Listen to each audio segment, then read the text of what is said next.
Hi people, I recently went back to Elemental just to be able to farm gold effectively and whatnot. That's what you're looking at. I was thinking about how hard it would have been to farm the gold for my Sulfuron hammer if I was a warrior or a paladin, and I decided to rank all the classes from worst to best when it comes to their ability to farm gold. So, on the 9th place, as there are 9 classes, I would choose warrior without a doubt. They really have nothing going for them when it comes to farming gold, because any farm that is available to a warrior is available to anyone else of all the classes. You can't farm any high-level dungeons. You have no advantage when farming in the open world, even though warriors can be pretty good in PvP. However, they require a healer to really shine there. And even though warriors can sell tanking services, they aren't the only ones who can do that. And people aren't always too fond of tank services and tanks reserving loot. Often, reserving things in dungeons are frowned upon. They could also farm oily blackmouths or just hunt herbs and mining nodes in the open world, but like I said before, any class could do that. On the 8th place, the Paladin. The Paladin have more going for them than the warrior. They can heal themselves, use bubbles, have very useful seals, and especially their protection tree can be used to AoE farm decently. This is however the big difference between them, that small possibility to AoE farm. Besides that, the Paladins are also very limited in terms of what they can do. It should be noted that very few Paladins are spec'd in a way that allows them to AoE grind. However, I decided to consider the potential of the class and not care about whether they might have to get different gear or change their talents. 7th place, the Rogue.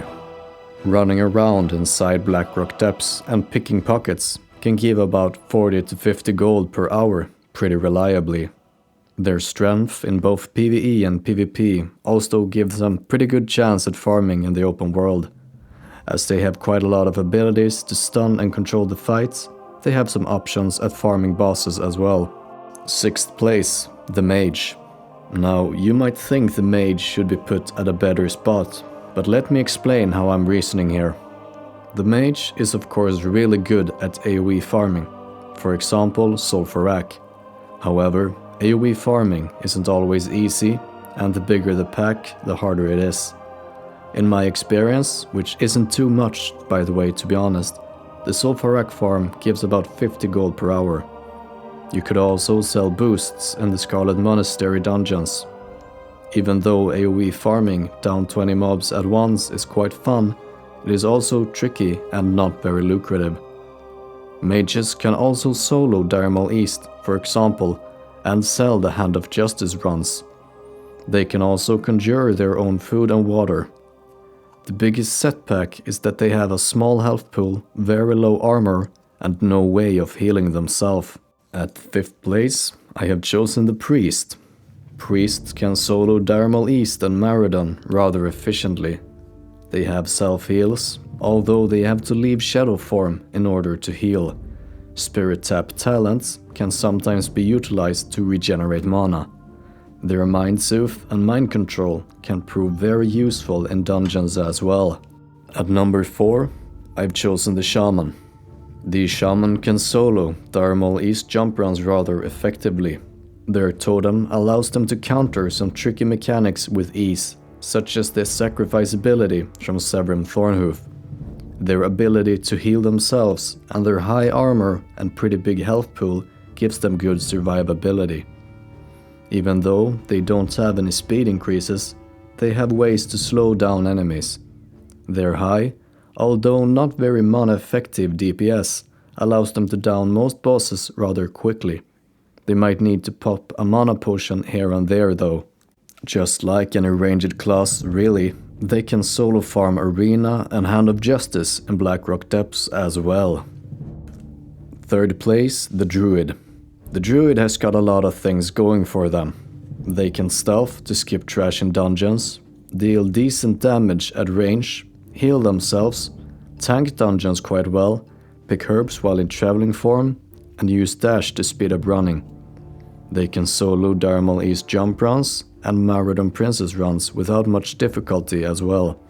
They can, like I've mentioned before, also farm the arena and Hand of Justice. I've also seen videos of druids stewing the Darmal tribute run solo. However, it took way longer for a druid than it does for a hunter. Second place, hunters. Hunters can use their pets as a tank.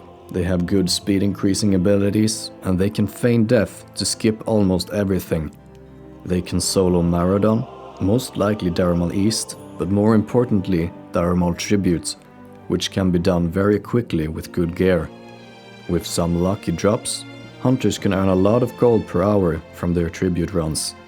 However, they have no self-healing and no effective way to regenerate mana. First place, the Warlock. The Warlocks have a good time soloing things.